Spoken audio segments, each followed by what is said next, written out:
a South Asian Canadian channel. देश ਦੀ ਪਹਿਲੀ ਆਦੀਵਾਸੀ ਮਹਿਲਾ ਵਜੋਂ ਦ੍ਰੋਪਦੀ ਮਰੂਮ ਨੇ ਅੱਜ ਯਾਨੀ ਕਿ ਸੋਮਵਾਰ ਨੂੰ ਸਹੁੰ ਚੁੱਕ ਲਈ ਹੈ। ਉਹ ਦੇਸ਼ ਦੀ 15ਵੀਂ ਰਾਸ਼ਟਰਪਤੀ ਬਣੀ ਹੈ, ਜਿਨ੍ਹਾਂ ਨੂੰ ਸੁਪਰੀਮ ਕੋਰਟ ਦੇ ਸਾਬਕਾ ਚੀਫ ਜਸਟਿਸ NV ਰਮਨਾ ਨੇ ਸਹੁੰ ਚੁਕਾਈ। ਰਾਸ਼ਟਰਪਤੀ ਵਜੋਂ ਸਹੁੰ ਚੁੱਕਣ ਮਗਰੋਂ ਦ੍ਰੋਪਦੀ ਮਰੂਮ ਨੇ ਆਪਣੇ ਸੰਬੋਧਨ 'ਚ ਕਿਹਾ ਹੈ ਕਿ ਭਾਰਤ ਦੇ ਸਰਵਉੱਚ ਸੰਵਿਧਾਨਕ ਅਹੁਦੇ ਤੇ ਚੁਣਨ ਲਈ ਮੈਂ ਸਾਰੇ ਸੰਸਦ ਮੈਂਬਰਾਂ ਅਤੇ ਸਾਰੇ ਵਿਧਾਨ ਸਭਾ ਮੈਂਬਰਾਂ ਦਾ ਦਿਲੋਂ ਧੰਨਵਾਦ ਕਰਦੀ ਹਾਂ। ਤੁਹਾਡੀ ਵੋਟ ਦੇਸ਼ ਦੇ ਕਰੋੜਾਂ ਨਾਗਰਿਕ ਦੇ ਵਿਸ਼ਵਾਸ ਦਾ ਪ੍ਰਗਟਾਵਾ ਹੈ। ਤੁਹਾਡੀ ਸਾਂਝ, ਤੁਹਾਡਾ ਭਰੋਸਾ ਤੇ ਤੁਹਾਡਾ ਸਮਰਥਨ ਮੇਰੇ ਲਈ ਇਸ ਨਵੀਂ ਜ਼ਿੰਮੇਵਾਰੀ ਨੂੰ ਨਿਭਾਉਣ ਵਿੱਚ ਮੇਰੀ ਸਭ ਤੋਂ ਵੱਡੀ ਤਾਕਤ ਹੋਵੇਗੀ। ਇਸ ਦੇ ਨਾਲ ਹੀ ਕੀ ਕਹਿਣਾ ਹੈ ਦ੍ਰੋਪਦੀ ਮਰੂਮ ਦਾ, ਆਓ ਸੁਣਦੇ ਹਾਂ। प्रधानमंत्री श्री नरेंद्र मोदी जी, लोकसभा के स्पीकर श्री ओम बिरला जी, चीफ जस्टिस NV रमन्ना जी, सम्मानित सांसदगण, अन्य महानुभावों, देवियों और स्वजनों तथा मेरे प्यारे देशवासियों, सभी को जोहार।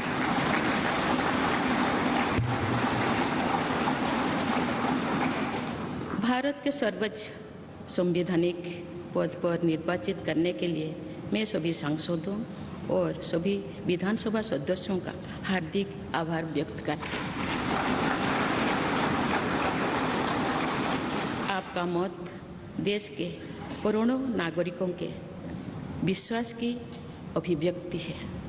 मैं भारत के समस्त नागरिकों की आशा, आकांक्षा और अधिकारों की प्रतीक इस पवित्र संसद से सभी देशवासियों का पूरी विनम्रता से अभिनंदन करता हूँ।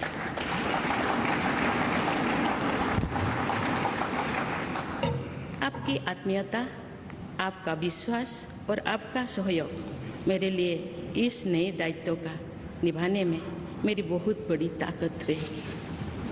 मुझे राष्ट्रपति के रूप में देश ने एक ऐसे महत्वपूर्ण कालखंड में चुना है जब हम अपनी आज़ादी का अमृत महोत्सव मना रहे हैं।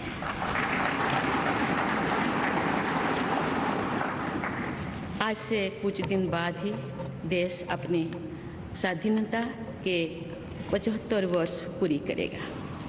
ये भी एक संयोग है कि जब देश अपनी आज़ादी के 50वें वर्ष का पर्व मना रहा था, तभी मेरे राजनीतिक जीवन की शुरुआत हुई थी। और आज आज़ादी के 75वें वर्ष में मुझे ये नया दायित्व मिला है। ऐसे ऐतिहासिक समय में जब भारत अगले 25 वर्षों के विजन को हासिल करने के लिए पूरी ऊर्जा से जुटा हुआ है, मुझे ये जिम्मेदारी मिलना मेरा बहुत बड़ा सौभाग्य है। मैं देश की ऐसी पहली राष्ट्रपति भी हूँ जिसका जन्म आज़ाद भारत में हुआ है। हमारे स्वाधीनता सेनानियों ने आज़ाद हिंदुस्तान के हम नागरिकों से जो अपेक्षाएं की थी, उनकी पूर्ति के लिए इस अमृत काल में हमें तेज गति से काम करना होगा। इन 25 वर्षों में अमृत काल की सिद्धि का रास्ता 2 पटरी पर आगे बढ़ेगा, सबका प्रयास और सबका कर्तव्य। भारत के उज्जवल भविष्य की नई विकास यात्रा हमें सबके प्रयास से करनी है, कर्तव्य पथ पर चलते हुए करनी ही है। कल यानी 26 जुलाई को कारगिल विजय दिवस भी है। ये दिन भारत की सेनाओं के शौर्य और संयम दोनों का ही प्रतीक है।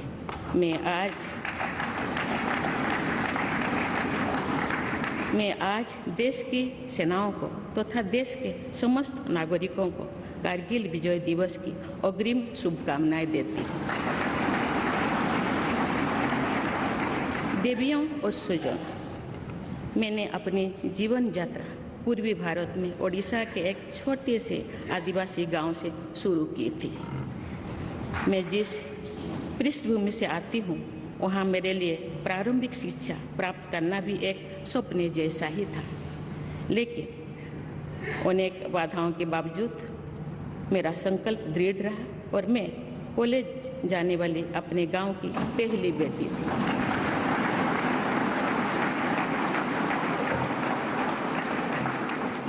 मैं जनजातीय समाज से हूँ और वार्ड काउंसिलर से लेकर भारत की राष्ट्रपति बनने तक का अवसर मुझे मिला है। ये लोकतंत्र की जननी भारतवर्ष की महानता है। ये हमारे लोकतंत्र की ही शक्ति है कि उसमें एक गरीब घर के पैदा होने बेटी, दूर सुदूर आदिवासी क्षेत्र में पैदा हुई बेटी भारत के सर्वोच्च संवैधानिक पद तक पहुंच सकती है। राष्ट्रपति के पद पहुंचना मेरी व्यक्तिगत उपलब्धि नहीं है, ये भारत की प्रत्येक गरीब की उपलब्धि है। मेरा निर्वाचन इस बात का सबूत है कि भारत में गरीब सपने भी देख सकता है और उन्हें पूरा भी कर सकता है।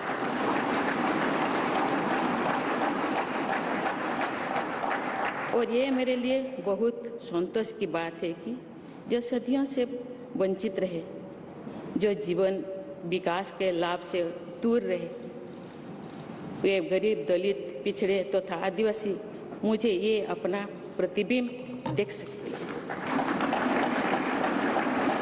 मेरे इस निर्वाचन में देश के गरीब व का आशीर्वाद शामिल है। देश की करोड़ों महिलाओं और बेटियों के सपनों और सामर्थ्य की झलक है। मेरे इस निर्वाचन में पुराने लीग से हटकर नए रास्ते पर चलने वाले भारत के आज के युवाओं का साहस भी शामिल है। ऐसे प्रगतिशील भारत का नेतृत्व करते हुए आज मैं खुद को गौरवान्वित महसूस कर रही हूँ। मैं आज समस्त देशवासियों को, विशेषकर भारत के युवाओं को तथा भारत की महिलाओं को ये विश्वास दिलाती हूँ कि इस पद पर कार्य करते हुए मेरे लिए उनके हित सर्वोपरि होंगे। देवियों और स्वजनों, मेरे सामने भारत के राष्ट्रपति पद की ऐसी महान विरासत है जिसने विश्व में भारतीय लोकतंत्र की प्रतिष्ठा का निरंतर मजबूत किया है। देश के प्रथम राष्ट्रपति डॉक्टर राजेंद्र प्रसाद से लेकर श्री रामनाथ कोविंद जी तक अनेक विभूतियों ने इस पद को सुशोभित किया है। इस पद के साथ साथ देश ने इस महान परंपरा के प्रतिनिधित्व का दायित्व भी मुझे सौंपा है। संविधान के आलोक में मैं पूरी निष्ठा से अपने कर्तव्यों का निर्वहन करूंगी। मेरे लिए भारत के लोकतांत्रिक सांस्कृतिक आदर्श और सभी देशवासी हमेशा मेरे ऊर्जा के स्रोत रहेंगे।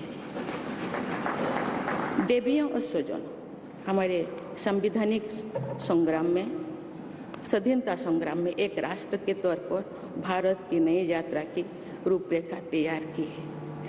हमारा स्वाधीनता संग्राम उन संघर्षों और बलिदानों की अविरल धारा है जिसने आज़ाद भारत के लिए कितनी ही आदर्शों और संभावनाओं की सिंचा था। पूज्य बापू ने हमें स्वराज, स्वदेशी, स्वच्छता और सत्याग्रह द्वारा भारत के सांस्कृतिक आदर्शों की स्थापना का मार्ग दिखाया था।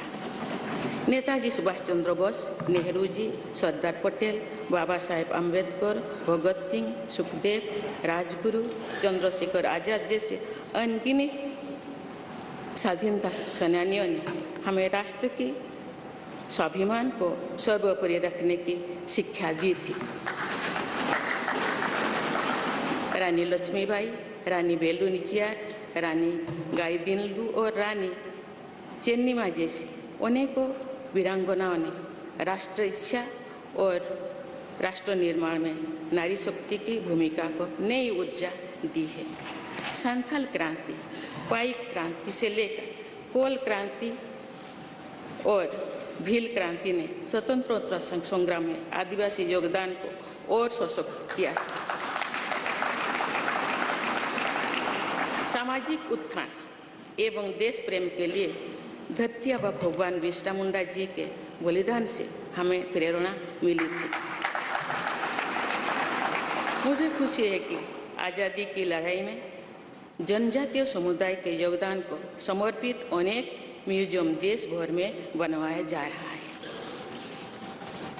देवियों और स्वजनों, एक संसदीय लोकतंत्र के रूप में 75 वर्ष में भारत ने प्रगति के संकल्प को सहभागिता एवं सर्वसम्मति से आगे बढ़ाया है।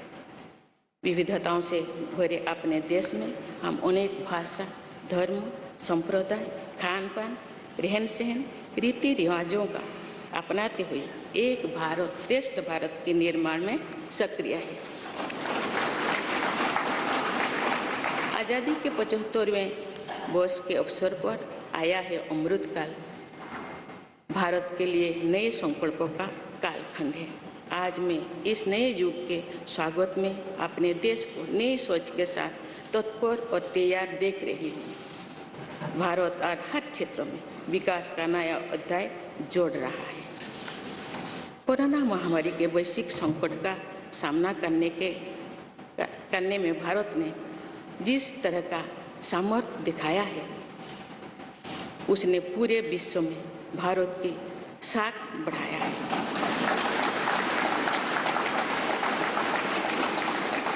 हम हिंदुस्तानियों ने अपने प्रयासों से न सिर्फ इस वैश्विक चुनौती का सामना किया, बल्कि दुनिया के सामने नए मापदंड भी स्थापित की।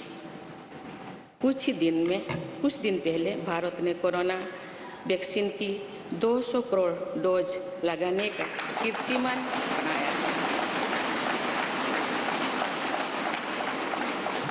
इस पूरी लड़ाई में भारत के लोगों ने जिस संयम, साहस और सहयोग का परिचय दिया, वो एक समाज के रूप में हमारी बढ़ती हुई शक्ति और संवेदनशीलता का प्रतीक है। भारत ने इन मुश्किल हालात में न केवल खुद को संभाला, बल्कि दुनिया की मदद भी की। कोरोना महामारी से बने माहौल में आज दुनिया भारत को नए विश्वास से देख रही है। दुनिया की आर्थिक स्थिरता के लिए, सप्लाई चेन की सुगमता के लिए और वैश्विक शांति के लिए दुनिया को भारत से बहुत उम्मीदें हैं। आगामी महीनों में भारत अपनी अध्यक्षता में G20 ग्रुप की मेजबानी भी करने जा रही है। इसमें दुनिया के 20 बड़े देश भारत की अध्यक्षता में वैश्विक विषयों पर मंथन करेंगे। मुझे विश्वास है भारत में होने वाले इस मंथन से जो निष्कर्ष और नीतियां निर्धारित होंगे, उनसे आने वाले दशकों की दिशा तय होगी। देवियों और स्वजनों, दशकों पहले मुझे रायरंगपुर में श्री अरबिंदो इंटीग्रल स्कूल में शिक्षक के रूप में कार्य करने का अवसर मिला था। कुछ ही दिनों के बाद श्री अरबिंदो जी की 150वीं जन्म जयंती मनाई जाएगी। शिक्षा के बारे में श्री अरबिंदो के विचारों ने मुझे निरंतर प्रेरित किया है। जनप्रतिनिधि के रूप में विभिन्न पदों पर कार्य करते हुए और फिर राज्यपाल के रूप में भी मेरा शिक्षण संस्थानों के साथ सक्रिय जुड़ाव रहा है। मैंने देश के युवाओं के उत्साह और आत्मबल को करीब से देखा है। हम सभी के श्रद्धेय अटल जी कहा करते थे कि देश के युवा जब आगे बढ़ते हैं तो वे सिर्फ अपने ही भाग्य नहीं बनाते, बल्कि देश का भी भाग्य बनाते हैं।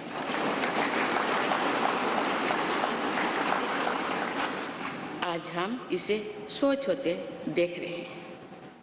वोकल फॉर लोकल से लेकर डिजिटल इंडिया तक हर क्षेत्र में आगे बढ़ रहा आज का भारत विश्व के साथ कदम से कदम मिलाकर औद्योगिक क्रांति 4.0 के लिए पूरी तरह भारत तैयार है। रिकॉर्ड संख्या में बन रहे स्टार्टअप्स में, नए नए इनोवेशंस में दूर सुदूर क्षेत्रों में डिजिटल टेक्नोलॉजी की स्वीकार्यता में भारत के युवाओं की बड़ी भूमिका है। A South Asian Canadian channel.